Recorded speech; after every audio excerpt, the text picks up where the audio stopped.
Muy buenas tardes a todos. El Ateneo presenta esta tarde un libro del abogado jerezano Juan Pedro Cosano.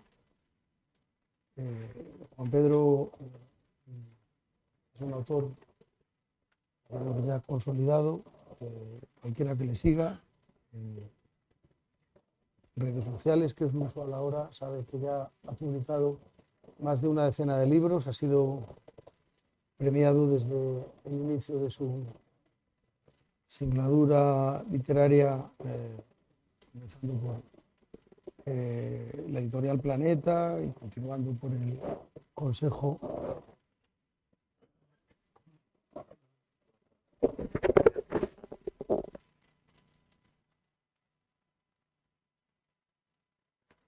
Perdón. Por la, todo lo que aparezca en redes sociales, reiterarlo es una estupidez, porque la gente, yo creo que ya se informa con carácter previo antes de acudir a ningún lugar. Y en definitiva, lo que sí tenemos el placer y el gusto de presentar aquí en Santander el abogado de Rojos, que, parafraseando a nuestro presidente, que le estamos esperando, pues habríamos de decir que es una magnífica edición, que la publica Espasa y que además está ahí en la puerta para que todos ustedes la compren, y que a todos se las dedique el autor. Es así, tienes bolígrafo y papel. Eso lo dice Castañeda al final, yo lo digo desde ya, para que no se me olvide. Pero lo que les decía, Juan Pedro Cosano es varias cosas. Es un magnífico abogado, es un estupendo escritor, además es jerezano, que esto imprime carácter. Y ya hablando más en serio, acaba de dar a conocer su libro El abogado de Rojos, que el título puede despistar un poco, pero en definitiva trata del Madrid de la guerra, de los sucesos que acaecen desde la fecha en la que las tropas de Franco toman la ciudad, y el protagonista es un trasunto de un amigo común de Jesús Pellón y de Miguel Burgada, que se llama Eduardo Peña, un abogado de Jerez traído a Madrid, y que refleja su periplo a través de la relación que tiene con tres mujeres, con Charo, con Marisa y con Génesis. Para los abogados, para los jueces, entiendo que el libro tiene muchísimo interés, porque trata de la aplicación real de lo que sucede en el año 39 y subsiguientes, en los primeros años de la posguerra, del Código de Justicia Militar de 1890 y de la Ley de Responsabilidades Políticas, que se aprueba en 1939. No les quiero descubrir la trama. El abogado Eduardo Peña es un republicano moderado, pasa temporalmente por una situación de cárcel y apartamiento y se incorpora, digamos, a la vida laboral trabajando como abogado encuadrado en el cuerpo de los defensores de la justicia militar, que era lo que había en aquel momento.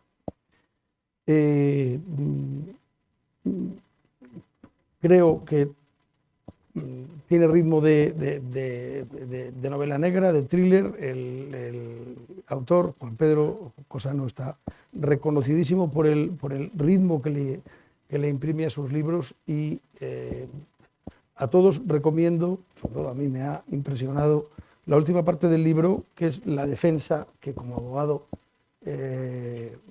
realiza Eduardo Peña de una mujer a la que tiene que ignorar, pero con la que tiene la que tuvo una relación personal con Charo, con una miliciana, y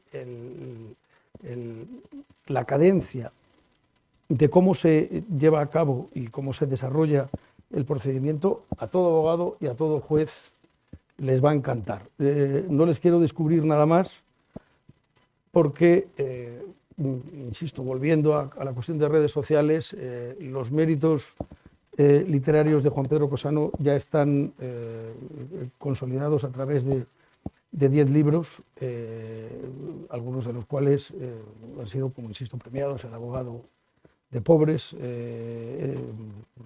y otros textos bueno, que están publicados igualmente por la editorial Espasa, con la que mantiene una relación ya habitual y concertada. Por lo tanto, le doy paso, sin más, para ser breves. Quisiéramos que él cuente su libro. No sé si el presidente se quiere sentar aquí con nosotros. Nos dice que no.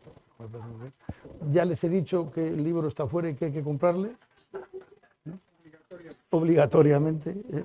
Y doy paso a Javier Menéndez Llamazares para que nos hable en síntesis del libro. Luego Juan Pedro hablará, por supuesto, del asunto, y que tengamos el conversatorio que ustedes deseen, porque realmente creo que tiene verdadero interés. Muchísimas gracias.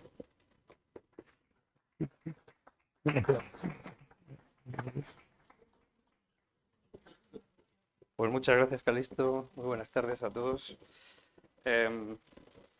Nos decía Calixto ahora mismo que este libro va a interesar especialmente a los abogados por esa aplicación de la legislación en aquel momento. Yo no sé si les va a interesar o les va a horrorizar, ¿no? Cómo se aplicó, porque yo creo que es un estado excepcional, y lo que sí van a encontrar es muchísimas reflexiones sobre el oficio, sobre el derecho, sobre cómo se puede ejercer, sobre cómo se debe ejercer, sobre lo que pasó. Y bueno, yo creo que eso nos va a dar muchísimo que pensar. Antes, cuando comenzábamos, ha habido un pequeño problema con la corbata de Calixto. Yo no sé si, en homenaje al libro, casi se le debería haber quitado, ¿no? Porque Eduardo Peña, que es el protagonista del libro, es un sin corbatista, un poco a la fuerza, ¿no? Porque curiosamente pertenece a esa tercera España, como se dio en llamar hace unos años, que eran aquellos que, aunque bueno, se podía encuadrar en algún punto a este personaje dentro del republicanismo moderado, pero más bien es un personaje apolítico y es uno de los millones de españoles que en aquel momento sufrieron la guerra, y muchísimo más que cualquiera de los demás contendientes, sobre todo porque no se encuadraban en ninguno de los dos bandos y eran víctimas de los dos. Incluso, bueno, pues vemos que muchos, lo veremos en la novela, son obligados a definirse, a significarse en alguno de los dos bandos sin pertenecer realmente a ellos, y todo esto les va a traer muchísimas consecuencias. Y decíamos que este abogado es, decía, sin corbatista, pero sin embargo es sombrerista, que es algo muy extraño en aquel Madrid de la República. Bueno, tiene un sombrero heredado de su abuelo y se niega a abandonarlo en aquel momento. Bueno, pues supongo que todos conocéis lo que ocurrió en aquel momento con la etiqueta, que pasa a ser, digamos, que en lugar de ser signo de distinción, era un signo de pertenecer a otra clase social, y de tener unas ideas que en aquel momento eran consideradas facciosas, y todo el mundo abandona la corbata y abandona el sombrero también. Creo que enseguida, en cuanto lean la novela, van a recordar aquel famoso anuncio, ¿no?, que aparecía en el ABC en los años 40-50, de los rojos no usaban sombrero. No usaba sombrero. Bueno, pues Eduardo Peña sí que lo usa, ¿no? Y eso le va a causar bastantes problemas en el Madrid republicano. Bueno, entre otros problemas, este no es exactamente por el sombrero, sino por las levas. Le va a tocar ir a combatir en el bando republicano. Va a estar solo unos meses, va a sufrir un percance y se va a licenciar muy joven. Cuando le conocemos tiene 31 años y es abogado. Y realmente no podemos decir que haya participado en la guerra como tal, pero sí que ha estado, pues, por circunstancias inevitables, dentro del ejército republicano. Cuando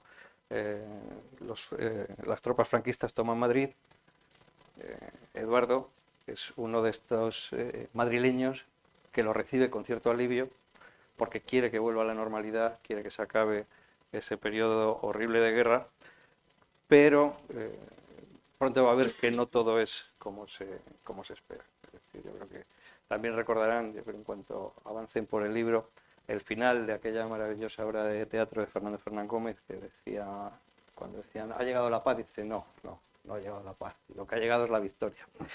Bueno, pues la victoria pronto verán en este libro, que va acompañada no de una reconciliación, sino más bien de una venganza, ¿no?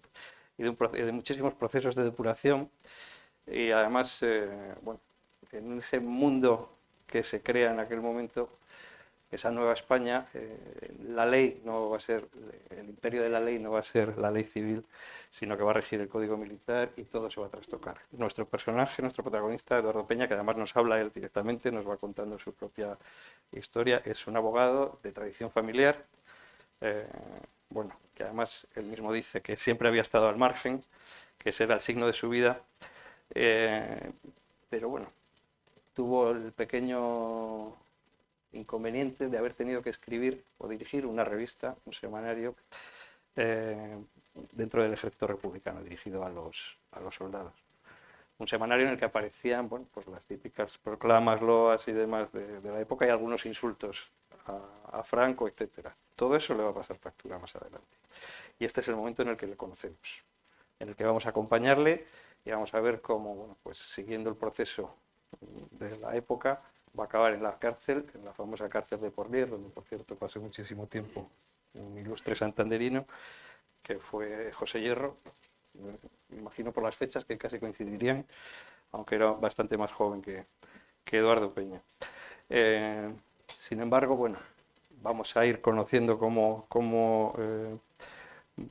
evoluciona su proceso, el juicio, etcétera, y pronto, yo creo que ya es página 300 y pico, o 400, vamos a descubrir por qué ese título del abogado de rojos a lo mejor no es tan inapropiado como decía Calixto, sino que tiene muchísimo sentido, y además va a ser, bueno, yo creo que un poco el pie que nos lleva a esta interpretación o reinterpretación de una época que realmente convulsa y donde normalmente entramos con demasiado apasionamiento.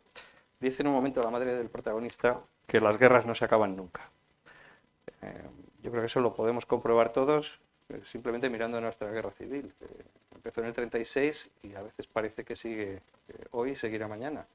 De hecho, bueno, pocas cosas han producido tanta literatura en castellano como esta contienda.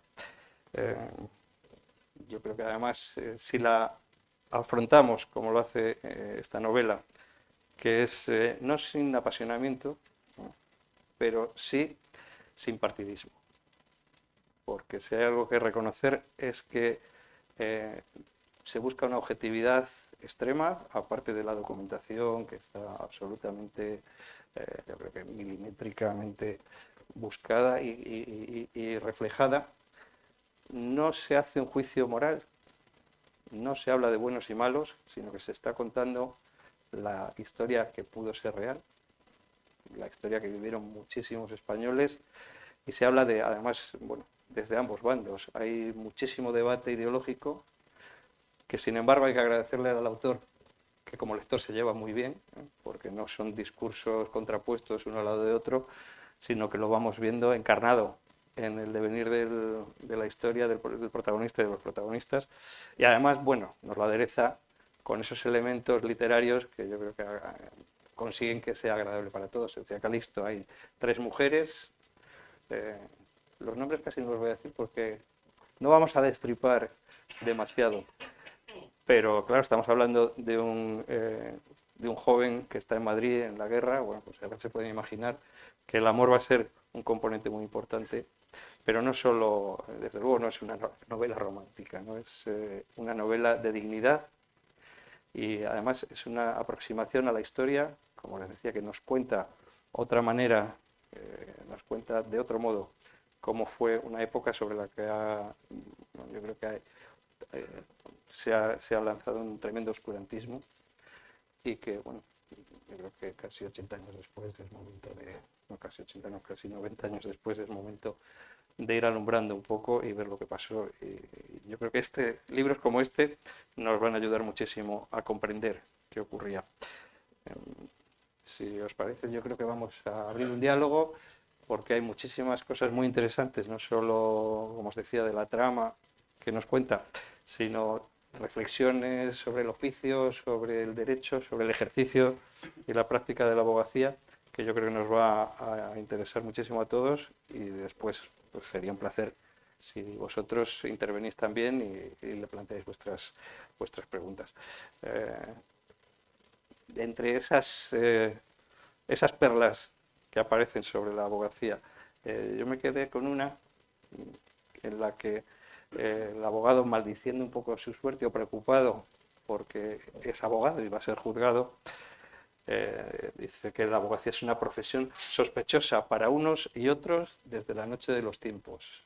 ¿Qué tiene este oficio para provocar esas pasiones o más bien estas desconfianzas? Muy bien. En primer lugar, buenas tardes, gracias por vuestra presencia. Es un placer estar aquí en este ombligo de la cultura, donde estuvieron gente como Gerardo Diego, como Vicente Alexandre. Me siento muy honrado en estar aquí con vosotros, gracias al presidente, gracias a Calixto, gracias a Javier, gracias a todos vosotros que dais sentido a este acto. Curiosamente, la vida tiene muchas coincidencias. Y hoy he visto que quien funda este Ateneo fue Gabriel Pombo. Una buena parte del libro transcurre en un café de Madrid, que era el Café Pombo, la botillería Pombo, tristemente desaparecida. Y fíjate por dónde las coincidencias de la vida, que ahora descubro cuando he venido a Santander que quien fundó este lugar de la cultura tenía el mismo nombre que una parte importante de la novela. Los abogados somos es verdad que hay muchísimo abogado en política, ¿no? ¿Por qué? Porque dominamos los escenarios, dominamos las letras, al igual que ya hay muchos jueces en política. Hay una pena que los jueces se metan en política, porque los jueces son mucho más imprescindibles que los abogados, que somos prescindibles, somos tantos. Pero los abogados al final, más allá de la inclinación política, acabamos siendo librepensadores. Y quien es libre, quien es pensador, siempre es sospechoso. Yo, en el libro, que por cierto, no es un libro político, no es un libro ideologizado, no es un libro de derecho, es una novela en la que el lector se puede sumergir y lo va a pasar muy bien, porque hay muchísimas peripecias, muchísimas situaciones distraídas, muchísimo juicio al que le guste el thriller judicial, pero donde también se habla de abogados, ¿no? De hecho, cuando el abogado nuestro, Eduardo Peña, se le pregunta, ¿pero usted es comunista? Dice, yo no, por Dios, yo odio la tiranía. ¿Usted es anarquista? Yo odio el caos. Dice, bueno, ¿y usted qué es? Dice, yo soy abogado. Soy simplemente abogado. Pues, más allá de eso, es una reflexión sobre una novela de entretenimiento, una novela de distracción, pero también es una novela que cuenta la historia tal como fue en aquella época, ¿no?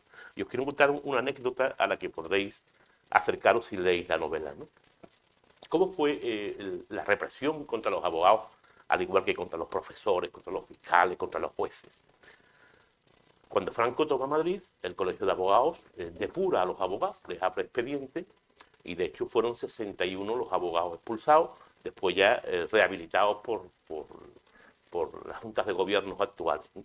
Entre ellos, curiosamente, uno de los abogados expulsados fue Niceto Alcalá Zamora, de quien todos sabemos que fue presidente de la República. Pero ¿qué es lo curioso? Es que los republicanos, en el Madrid de la guerra, también depuraron a los abogados. ¿Y quién fue depurado? Niceto Alcalá Zamora. Fue depurado por unos y por otros. Es el gran problema de España. Es el gran problema de España. El no saber ser tolerante, ¿eh? Y por eso yo he escrito esa novela. Y no sigo hablando porque entonces ya seguro que no respondo más preguntas. La respondo toda del tiro. Bueno, antes aludía a esa cita, ¿no? Que pones en boca de la madre de las guerras no se acaban nunca, que también enlaza con una cita de Platón que hay al principio del libro. ¿Por qué crees que ese conflicto que es del siglo pasado nos sigue moviendo tanto, nos sigue interesando tanto y sobre todo despierta esa pasión? Porque prácticamente nadie es capaz de hablar de ellos sin volcarse. Yo antes que escritor y al mismo tiempo que abogado soy un lector compulsivo. Los abogados no solamente leemos el Aranzadi y Sentencia, también leemos mucha novela, yo entre. Y yo siempre he leído muchísimas novelas sobre la guerra civil y en los últimos 40 años, reconociendo la calidad literaria, he visto siempre una literatura muy maniquea. Los buenos son estos, los malos son estos, este es negro, este es blanco y no hay grises. Y la vida está llena de grises, la vida está llena de tonos intermedios, ¿no? A mí, por ejemplo, me encanta Almudena Grandes, me encantaba Almudena Grandes como escribía, ¿no? Y disfrutaba con ella, pero al final me quedaba con el regusto de decir, esto no puede ser así. En aquella época hubo mucho gris, ¿no? Y me dije que nunca me iba a acercar a la guerra civil, nunca iba a escribir sobre la guerra civil. Pero es verdad que una novela mía anterior, La Fuente de Oro, que estaba ambientada en el Jerez bodeguero, una historia que empieza con Primo de Rivera y acaba con la posguerra, al final acaba en el Madrid de la posguerra, ¿no? Y me encantó ese Madrid devastado, lleno de ruinas, menos el barrio de Salamanca, que acabó prácticamente intacto. Ese Madrid del razonamiento, de la tuberculosis, ese Madrid en el que se crea la ONCE para acoger a tantos ciegos y inválidos de la guerra, ese Madrid donde se crea la lotería, al mismo tiempo el Madrid del Embassy, del Savoy y del Palace, ese Madrid antagónico, y que al final se convierte en el Madrid que conocemos hoy, la pujanza.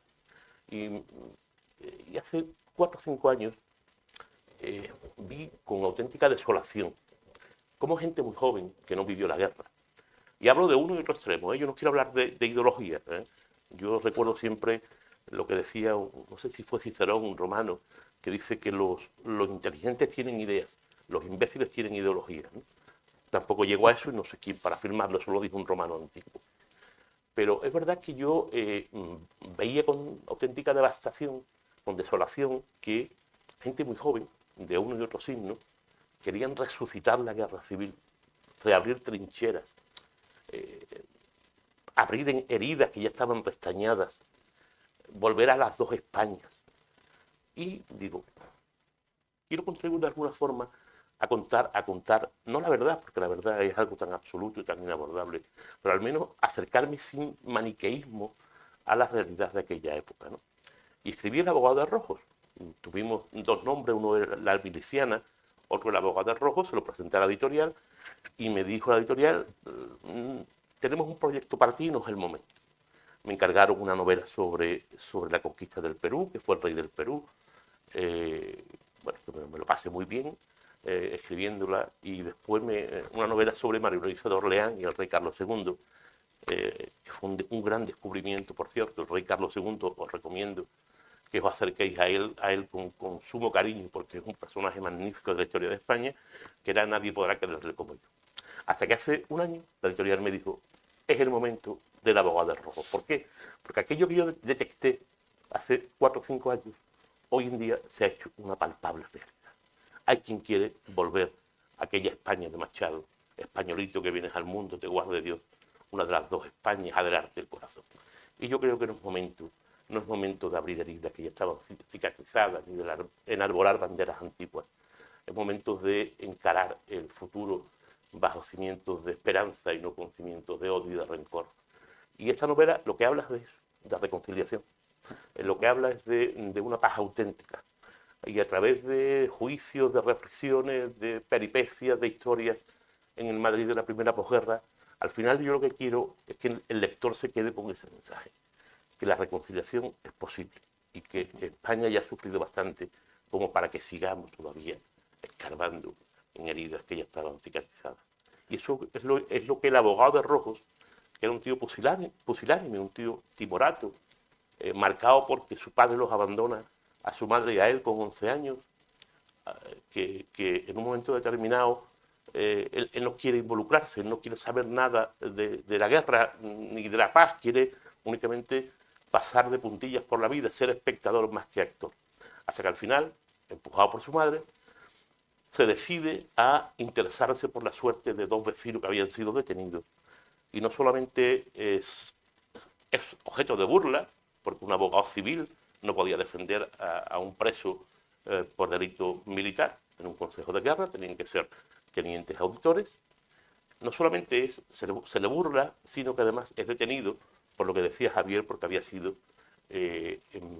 director de un boletín de su batallón, de la 37ª Brigada Mixta, acampada en la Sierra de Guadarrama, sometido a consejos de guerra, condenado y encarcelado en Portia. Después Franco empieza a indultar a la gente en el 39, a todos aquellos que tenían penas de menos de 6 años y no tenían delitos de sangre en su condena, fueron paulatinamente indultados. Él es indultado y posteriormente, y este es un hecho histórico, que le puede suponer una sorpresa al lector, pero es un hecho histórico, ¿no?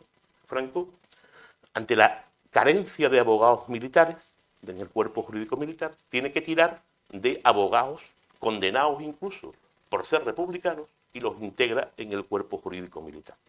Al principio, nuestro Eduardo Peña es reclutado a la fuerza para el cuerpo jurídico militar como simple funcionario y después un coronel, que es un personaje magnífico de la novela, esta mañana hablábamos de él, el coronel Santa Pola, viendo su valía, lo asciende a teniente auditor, a defensor militar. Y es cuando él dice, si yo soy abogado, es para abogar, si soy defensor, es para defender. Y es cuando empieza a dejarse el alma en los consejos de guerra por los presos a los que defiende, hasta el punto de ser llamado por todos los presos de las cárceles madrileñas el abogado de rojos. Pero siempre con una bandera. Habéis ganado la guerra, hemos ganado la guerra, han ganado la guerra, pero ya es el momento de la paz. Y la paz no puede estar teñida de sangre. Pues ese es el mensaje. La guerra acabó y no podemos resucitar la guerra para abrir heridas que ya estaban cicatrizadas. Sí. Reconciliación, la paz, eso es el mensaje de la novela. Sin embargo, ese es el mensaje de la novela, pero el mundo con el que se enfrenta Eduardo es radicalmente distinto. Los procesos que se abren son militares y de hecho deslizas una opinión de Eduardo en el que dice que la peor clase de justicia es la justicia simulada. ¿Qué podemos pensar hoy día de lo que ocurrió entonces, de cómo esos delitos que hoy día serían civiles son considerados militares en los siglos de la rebelión, etcétera, etcétera? Y cómo fue tratado desde la visión del siglo XXI? Es curioso porque el personaje se queja de su indefensión diciendo, estamos en pleno siglo XX, ¿cómo me puede pasar esto? Pues si lo miramos desde el siglo XXI, yo creo que todavía la visión es más alucinante, ¿no? ¿Cómo ves esa época y realmente esos procedimientos que se abrieron entonces? Bueno, ese procedimiento era el Código de Justicia Militar, decimonónico de los tiempos de la reina Isabel, creo. Lo aplicaron tanto Franco como Primo de Rivera, como los republicanos, que también hicieron lo que hicieron durante el tiempo de la guerra. Como digo, aquí no se oculta nada, ¿no? Aquí hablamos del terror rojo y del terror blanco, de que villanos y héroes los hubo en ambas trincheras, ¿no? Era una justicia, bueno, poco después Groucho Marx, bastante después, Groucho Marx vino a decir aquello de que la justicia militar es a la justicia, lo que la música militar es a la música, ¿no? Porque que es mucho peor incluso, ¿no? Bueno, ya Beccaria había vivido siglos atrás, pero no se conocía entonces la presunción de inocencia, el derecho a la defensa, la posibilidad de defender realmente a un culpable en un juicio, era algo anecdótico.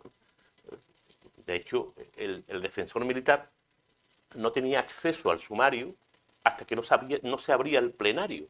Es decir, se iban acopiando pruebas que solían ser testificales, informes de curas, informes de falange, informes de la Guardia Civil, y el defensor militar no podía intervenir en el sumario.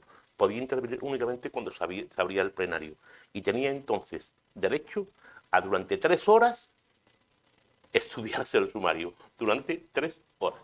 Que realmente, como era muy generoso, habitualmente era una mañana entera. Y así tenía que defenderse a los presos que fueron sometidos a consejos de guerra. Que eso efectivamente nos sorprende, nos escandaliza. Pero bueno, es que durante la República pasó exactamente igual.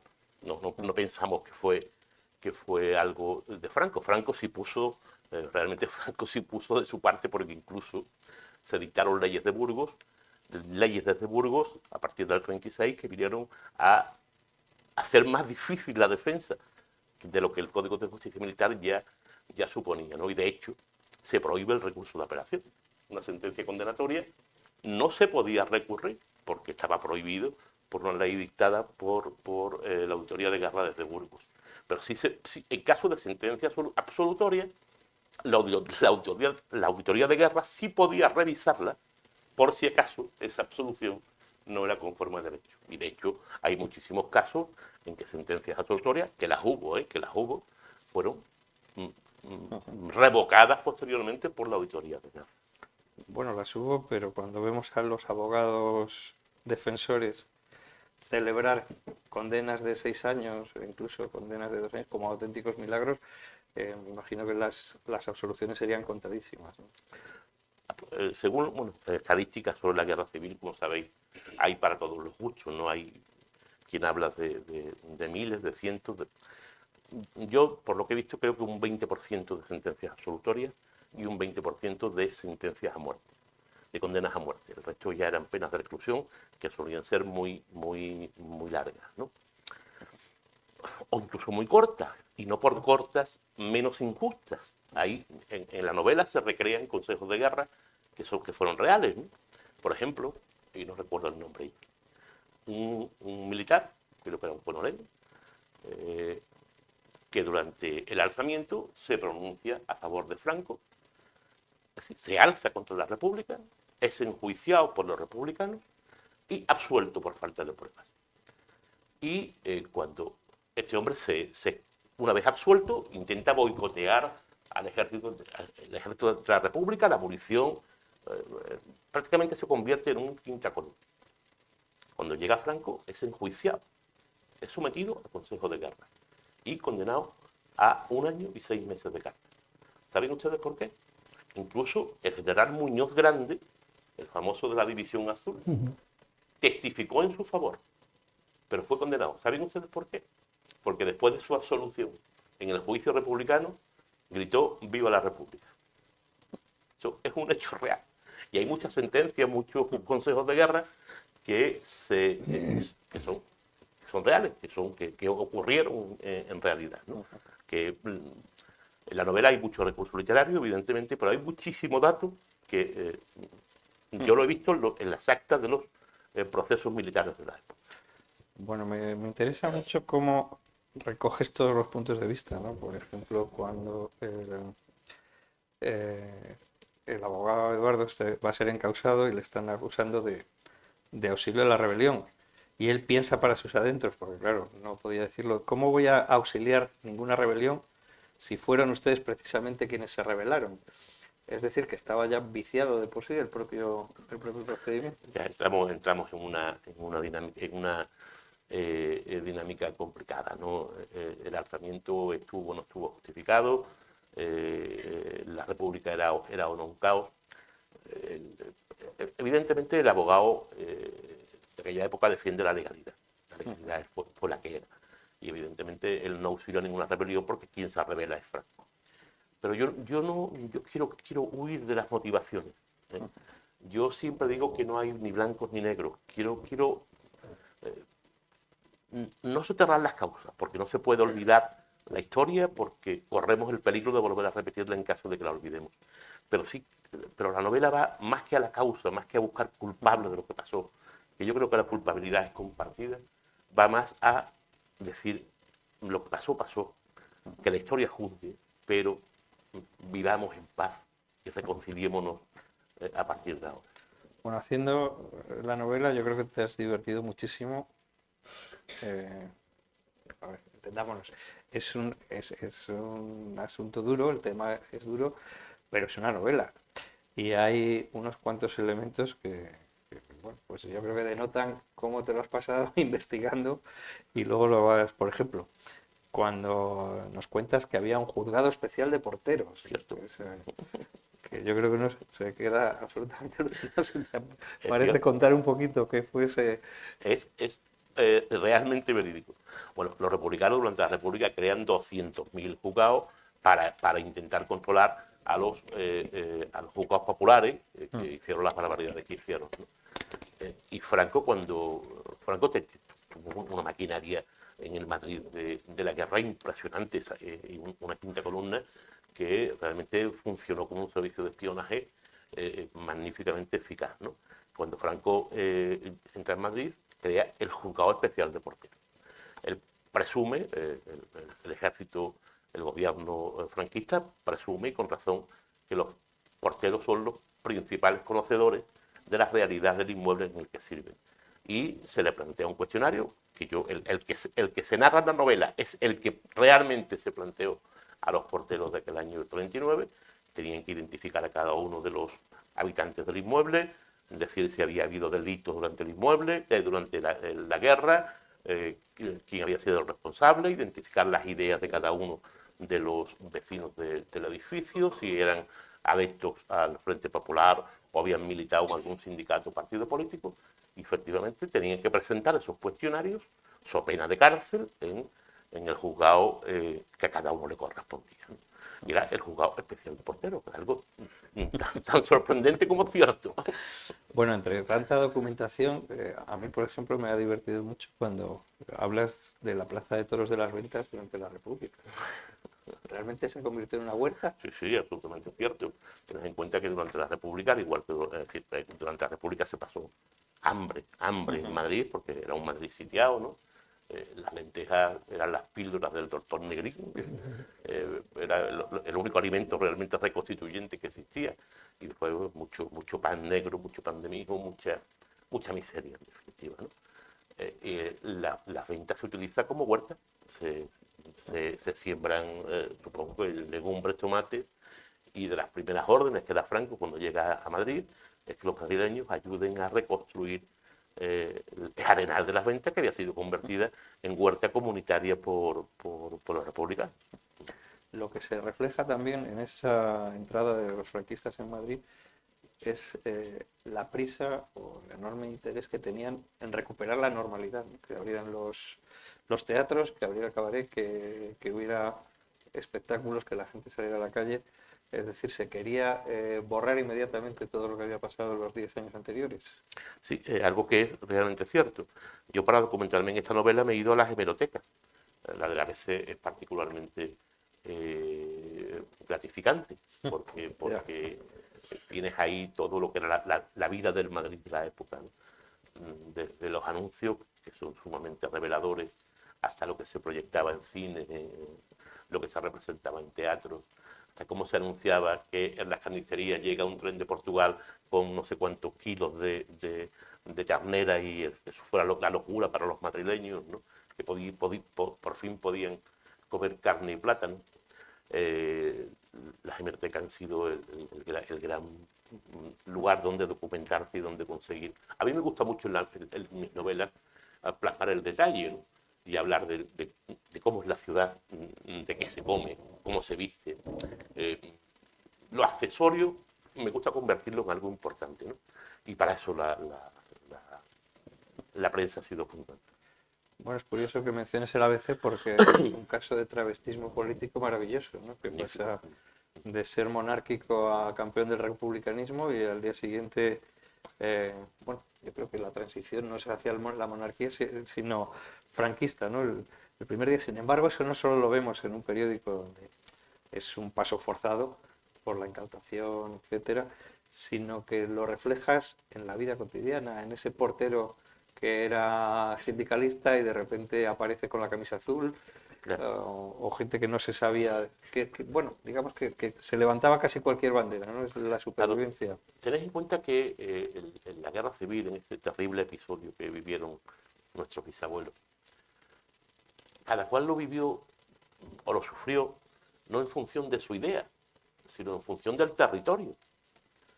No hablo de los que se significaron, de los que provocaron, de los que vivieron la guerra. Hablo de ese tercer bando, esa inmensa mayoría de españoles que ni quisieron ni provocaron la guerra, pero fueron las víctimas de la guerra. Y la sufrieron según el territorio. Tú estabas marcado. Si tú vivías en Burgos o en Salamanca, tu vida era de una forma. Si vivías en Madrid o en Ciudad Real, tu vida era de otra. Y tenías que acomodarte a esa idea, ¿no? Y yo creo que cuando termina la guerra, lo que todos los españoles querían era la paz. pero una paz verdadera, una paz sin represalias, una paz sin más sangre, ¿no? Franco había prometido, además, él lo prometió, que la victoria sería una victoria sin revancha y que nadie que no tuviera las manos manchadas de sangre tendría nada que temer. Realmente después la justicia militar se impone a esa consigna de Franco y se reprime la idea, se reprime el pensamiento. Se juzga ya no por crímenes de guerra, que lo hubo y horrendo, algunos se narran en la novela, se juzga el pensamiento, ¿no? Y nuestro abogado de Rojo, en un momento dado, rescata esa frase tan hermosa de Voltaire, creo que era Voltaire, que decía: no estoy de acuerdo en absoluto con tu idea, pero daría la vida porque puedas expresarla, ¿no? Qué cosa más hermosa, ¿no? Pues eso es lo que se persiguió y lo que no se debió perseguir, y por lo que clama nuestro abogado de Rojo en esos juicios que componen el último tercio de la novela.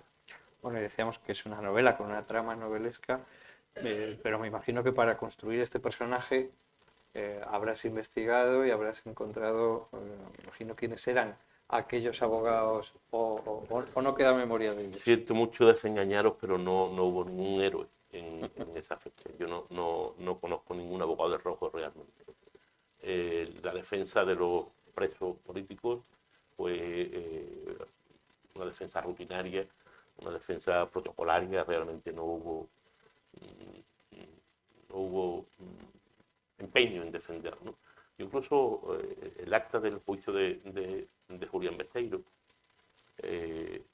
está disponible. El discurso del teniente Palomares es quien defiende al abogado cuando es sometido a consejo de guerra.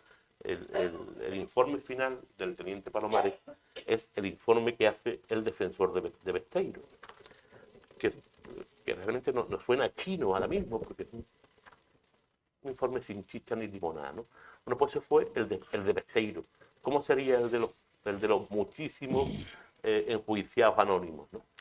Me hubiera encantado encontrarme con un abogado de Rojo, realmente un abogado, un colega nuestro, que se hubiera dejado la vida por defender a sus clientes de entonces, pero yo no lo he encontrado.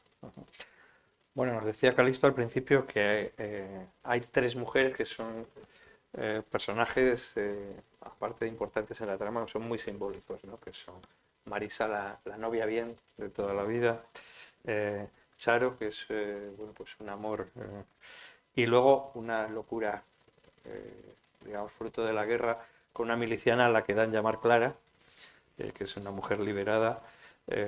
Cuéntanos un poco cómo surgen estas tres mujeres y por qué estas tres personalidades tan contrapuestas. Yo lo he dicho en muchas ocasiones, que yo cuando escribo soy un tío absolutamente caótico. Yo no sé qué voy a escribir, sé que voy a escribir, pero no sé ni cómo va a acabar, ni cómo va a discurrir el personaje, ni cuál va a ser el final.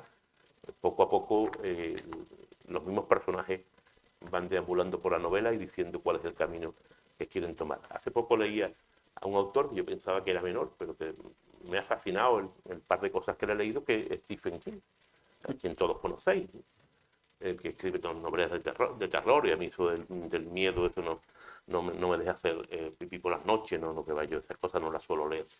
Pues he leído un par de novelas de suspense magníficas, y decía, el escritor no puede pensar que crea a los personajes, el escritor los sigue.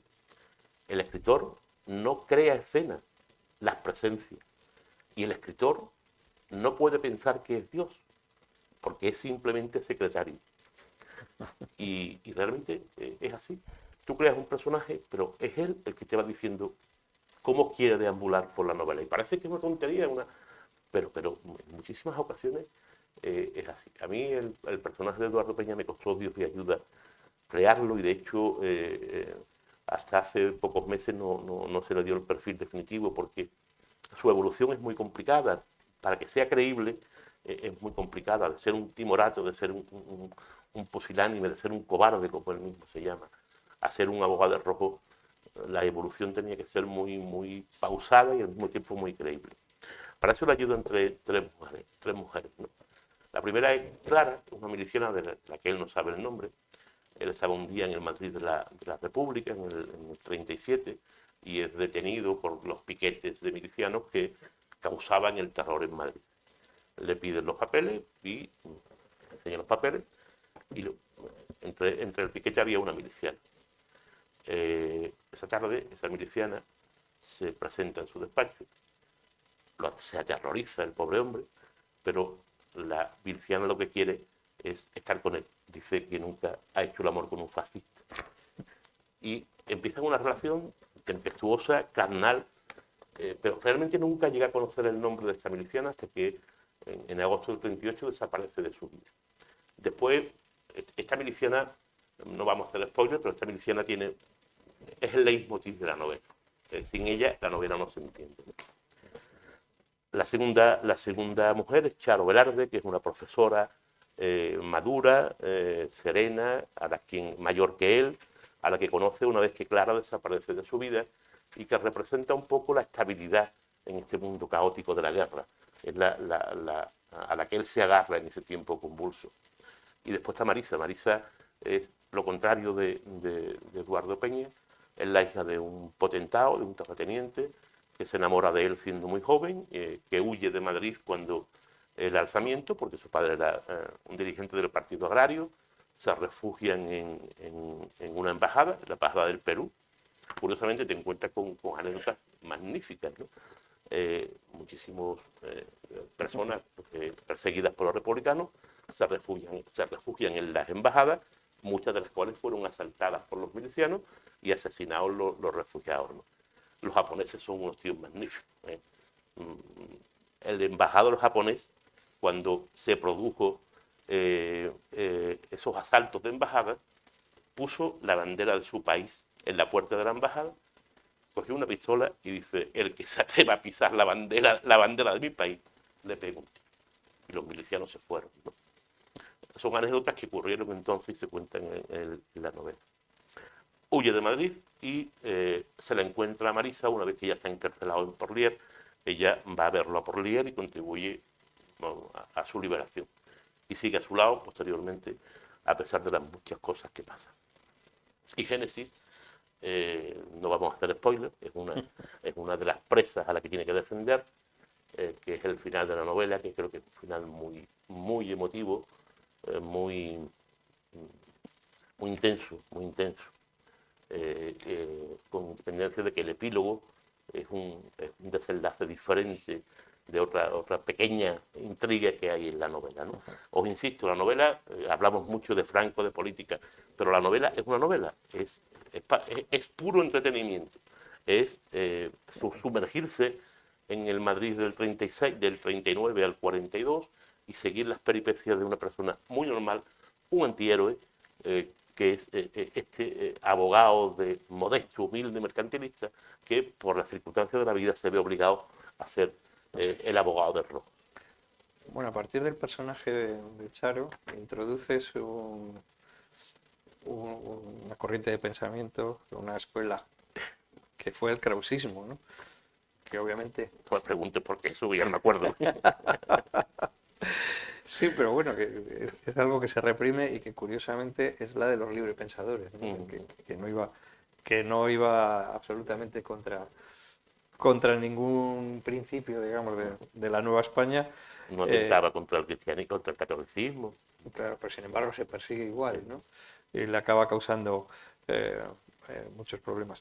Hay otra cosa que me ha gustado mucho, que me ha hecho mucha gracia cuando hablas de la biblioteca de la cárcel, cuando está en la prisión Eduardo. Bueno, yo recuerdo haber estudiado en la universidad cuando la asignatura que había de gestión de bibliotecas, que decían que las bibliotecas de las prisiones tienen sobre todo literatura de evasión. Y claro, cuando lo oyes dices, será de fugas, ¿no? Pero no, quiere decir de evadirse de la realidad, ¿no? Sin embargo, aquí cuentas lo que tenía la biblioteca de la cárcel de Porlier, y yo creo que quitaba casi en muchos casos las ganas de leer. No sé, bueno, casi todo eran libros religiosos, algunos de historia, y luego salvaba que estaba Manuel Machado, pero bueno, Pemán, y Foxá, y luego los textos revolucionarios de Primo de Rivera. O sea que realmente era así lo que tenía. Sí. Es un dato real. lo que existían en esa... había biblioteca. O sea, Habían estaban castigados, algunos no libros solo en a la cárcel, disposición. sino castigados Hombre, tampoco ver. era Manuel Machado es un castigo. No, Manuel Machado no, pero me igual encanta. Pemán. El propio Pemán tiene cosas magníficas, diga lo que diga la corriente actual.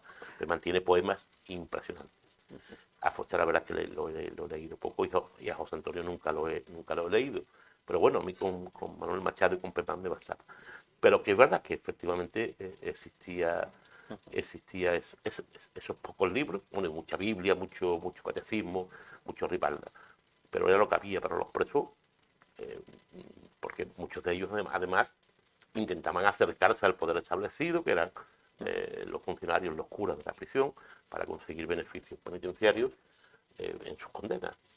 Luego hay dentro de ese relato de las penurias por la prisión de Eduardo, algo muy interesante, y es que cuentas las consecuencias que tiene ese tiempo de no ya de privación de libertad, bueno, pues, sino de indefensión absoluta, ¿no? Porque él cuentas que bueno, se le niega todo, cualquier derecho, no ya constitucional, sino vamos, casi humano, ni siquiera sabes de qué está acusado, etcétera, durante mucho tiempo, y se le niega el futuro y la esperanza, ¿no? Yo creo que ahí sí que se vuelca no solo tu calidad de abogado, sino un cierto humanismo que supongo que comparte todo lo que se interesa por el derecho, por las leyes y por el ordenamiento. Realmente esas situaciones acaban destruyendo la personalidad de quien las sufre.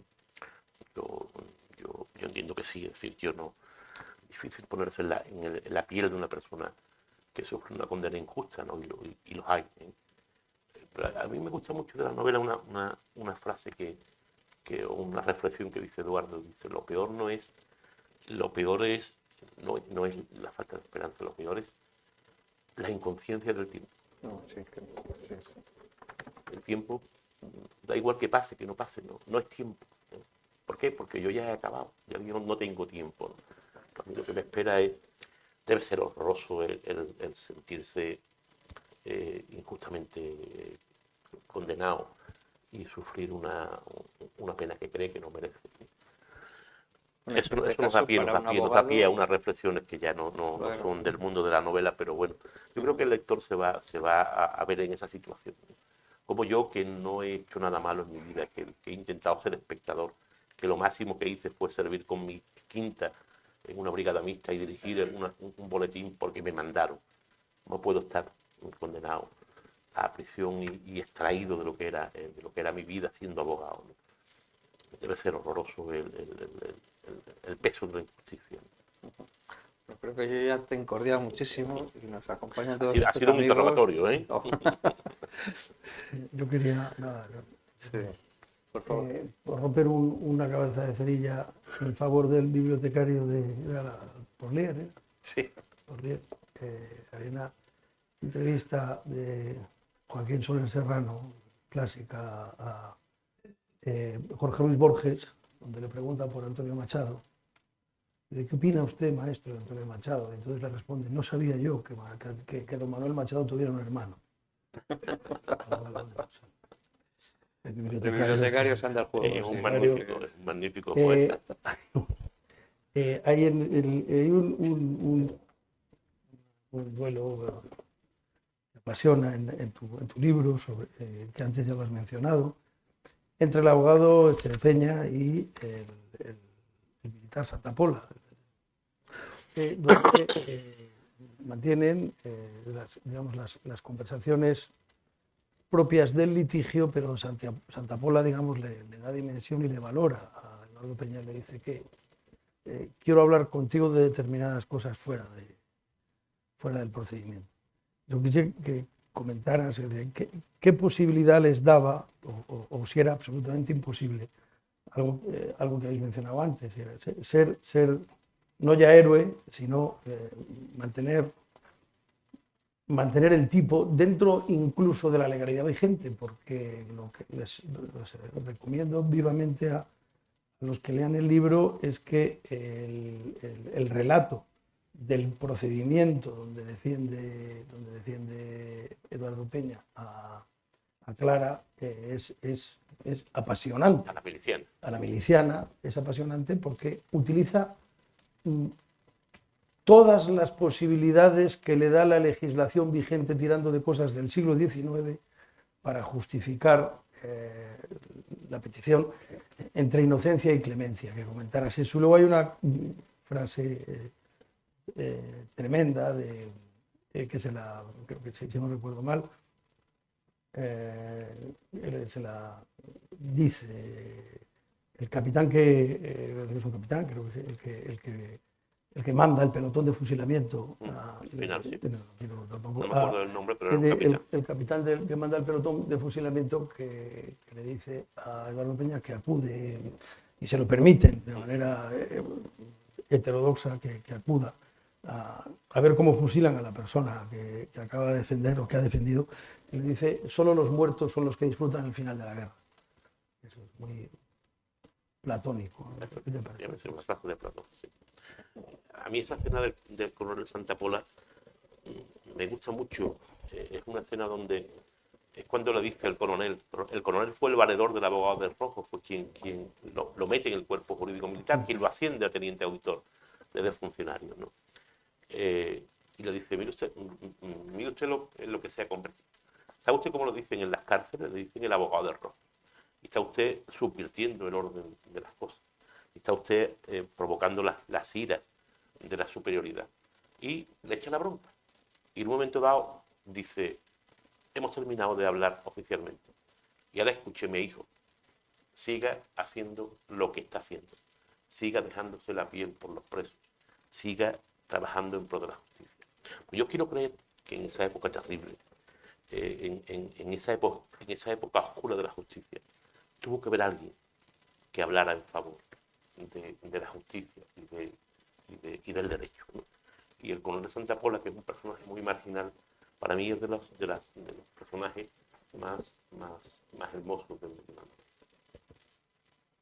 Hay una cosa, hay un comentario en toda la novela. Yo ya me callo del paso a ustedes para que le pregunten a lo que deseen, que probablemente les haga gracia a los que forman parte de mi gremio, porque les recordarán otras cosas, que el coronel Santa Pola, creo que es, cuando se desespera, entre comillas, con la obstinación del abogado, le dice: ¿y usted no ha pensado en hacerse procurador? Sí, ese es el tío Juan de Dios. ¿No ha pensado en hacerse procurador? Pues nada, si hay alguna, que seguro que tiene que haber.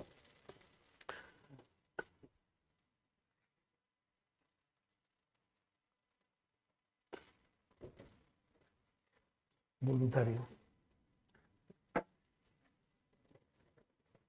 El Madrid aún no ha empezado, ¿eh? No sabía que jugaba el Madrid. Ya que trata el tema de la época, entiendo que la novela transcurre desde la entrada de Franco, ¿no? Del 39. 39 al 41. En los 3 años anteriores, entiendo en el Madrid rojo, digamos, Sí. Si en los juicios que tienen lugar en los tribunales populares, había abogados de azules o abogados de fascistas en esos juicios. Vamos a ver, la novela, los juicios, la novela tiene mucho de thriller judicial. Hay juicios, como ha dicho Calixto antes, el de la miliciana al final es un juicio intenso, pero la novela se centra en los consejos de guerra de la época franquista. No se abordan los consejos de guerra, que los hubo, los juicios, en tiempos de la República, ¿no? Es verdad que en tiempos de la República existieron consejos de guerra, que era el nombre que se utilizaba para los procesos militares, y que se crea incluso el cuerpo de defensores populares para defender a los presos fascistas, que era la misma defensa que en tiempos de Franco, una defensa pues meramente protocolaria y simbólica, ¿no? Pero no se aborda el tema de la justicia en tiempos de la República, que fue exactamente igual que en tiempos de Franco. Es decir, es que lo que hicieron unos, los hicieron otros, dependiendo. Bueno, en Madrid se habla mucho hoy en día de lo que pasó en el Madrid de la posguerra. Y pasaron atrocidades, ¿no? Partamos de ahí, la verdad es unívoca. La verdad es una y no se puede cambiar. Pero que también hubo 18.000 muertos en los 3 años de la República en Madrid y sin juicio en buena parte de los casos, ¿no?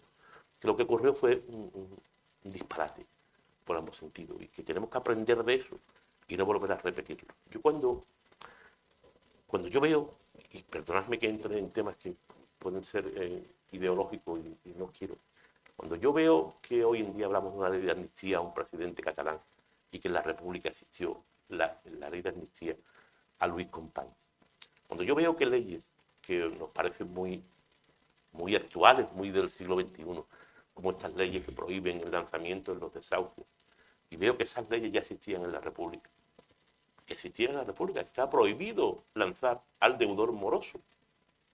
Al inquilino moroso tú no lo podías desahuciar, tenías derecho a subirle un 25% de la renta. Pero claro, si no me pagaba la renta básica, ¿para qué quiero subírsela? Cuando vemos esas cosas y otros muchos ejemplos más, pero por Dios, estamos volviendo otra vez a lo que causó aquello. No es hora de no olvidar la historia, porque no se puede olvidar, pero no la olvidemos para no caer en el error y no para repetir los mismos errores. Pues eso fue un poco el sentido del por qué recupero esa historia, ese episodio trágico de la historia de España, para que no lo olvidemos, pero para que nos perdonemos y nos reconciliemos y no caigamos en aquellos antiguos errores. Y ya aprovechando que tengo el micro, ¿y cuál cree usted que es el motivo de que se haya producido en los últimos años el revisionismo histórico sobre algo que en España hubo una ley de amnistía, ¿no? En el 77, 78 creo, y nadie hablaba de esto hasta un determinado momento? ¿Cuál cree usted que es el motivo? Es decir, para hacer política, para propugnar ideas, hace falta volver al pasado. Voy a decir una cosa que la digo con todo el respeto del mundo. El abogado dice en un momento determinado, en un juicio, que no es momento de desenterrar cadáveres, ¿vale? Igual hablamos de ideas, es una metáfora, porque en aquel entonces no existía ese... Yo respeto muchísimo el dolor ajeno, respeto enormemente. Y si una persona a la que su bisabuelo fue asesinado en la guerra, por unos o por otros, quiere recuperar su cuerpo, poder tenerlo cerca, yo lo respeto profundamente. Mi abuelo fue bajado de un camión, porque era republicano, y fue bajado por una Domex de Jerez que lo salvó del paredón, ¿no? Yo respeto profundamente lo que pasó entonces, y si alguien quiere tener a sus seres queridos con él cerca y recuperarlos de las cunetas, me parece respetable. Pero el dolor es algo íntimo, el dolor es privado, el dolor no es instrumento político. Y se está haciendo instrumento político del dolor. Se está pretendiendo cambiar la historia, y la historia es lo que es. Y la historia la cuentan los vencedores y posteriormente los vencidos. Pero al final la historia, dentro de 100 años, si es que este planeta sigue existiendo, que no lo sé, se va a contar tal como fue, porque la historia es algo inmutable. Pretender ahora decirnos que Julio César no le ganó a Pompeyo, pues mire usted podrá decir lo que usted quiera, pero Julio César le ganó a Pompeyo, ¿vale? Esa es la verdad histórica, ¿no? Que el por qué le ganó, pues analicemos las causas, pero no se puede cambiar la historia, no se puede cambiar.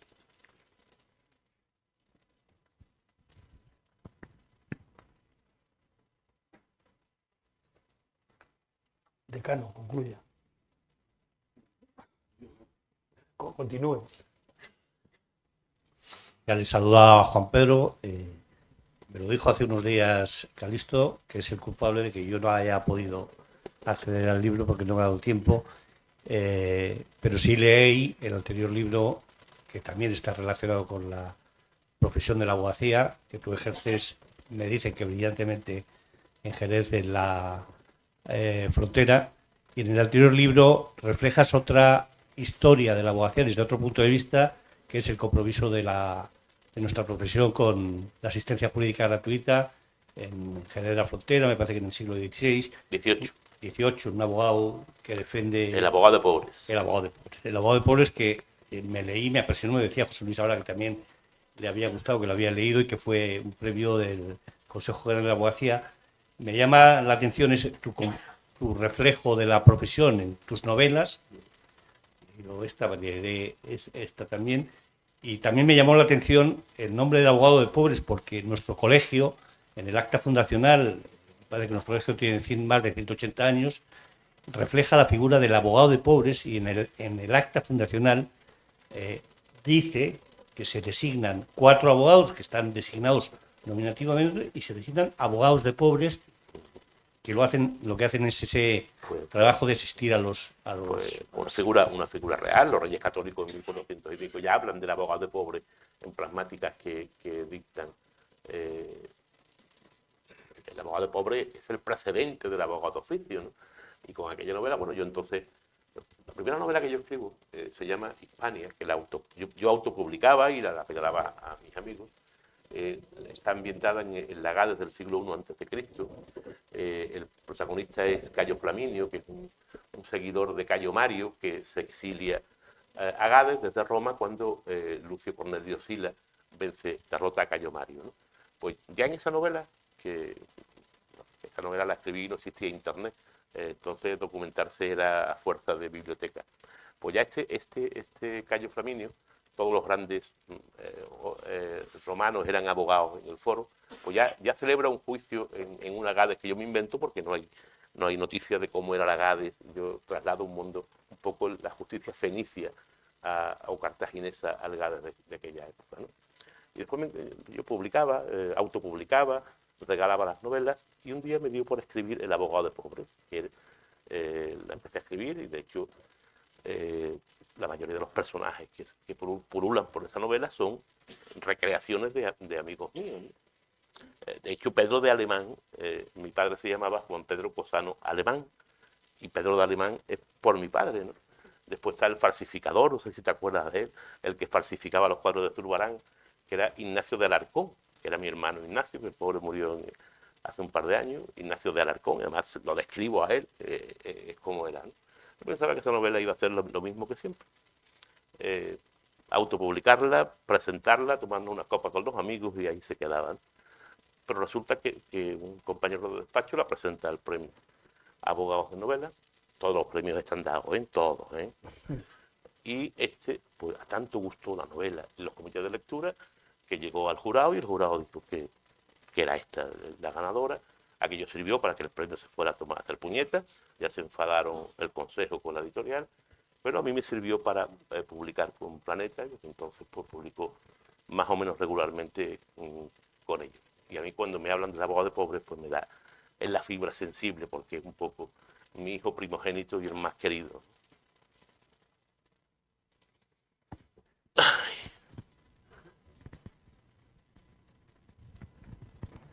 Pues ya el Madrid sí ha empezado, ¿eh? Buenas tardes. Enhorabuena por el libro y por la presentación, que ha estado muy bien. Me gustaría conocer, porque por aquella época la ley de represión de masonería y el comunismo, no sé si es del 38, 39, 42, 39. ¿Cuántos masones fueron juzgados en estos consejos de guerra? Porque correspondían a un extracto de población distinto. Yo no sé si al final la represión de la masonería la conocemos, pero si no fue tan relevante como se pretendía. Yo no tengo el dato, y de hecho la masonería no es un protagonista de la novela, ¿no? No sé cuántos masones fueron juzgados. Lo que sí parece que es un dato histórico, que mucho general de Franco era masón, ¿eh? Parece que es un dato histórico. Yo creo que se acusó a mucho rojo de masón por aquello de aumentar las condenas, ¿no? Es un tema que realmente yo no he estudiado, pero sí es verdad que existió esa ley de la represión de la masonería y del comunismo, que sirvió para propiciar muchísimas condenas en aquella época. El tema de la masonería en particular, la verdad es que no lo he tocado. Lo siento. Sí, y la mayor parte de los africanistas eran masones. Y de algún modo colaboraron con las logias, porque no les quedaba otro remedio, para proteger, en la medida que pudieron, la represión de otros masones. No me acuerdo dónde, pero lo que se cuenta en algún libro es que Franco lo intentó y no le admitieron. en la logia masónica correspondiente, de la que eran Batet, Godet, Cavalcanti, una serie de militares, y eso no le gustó.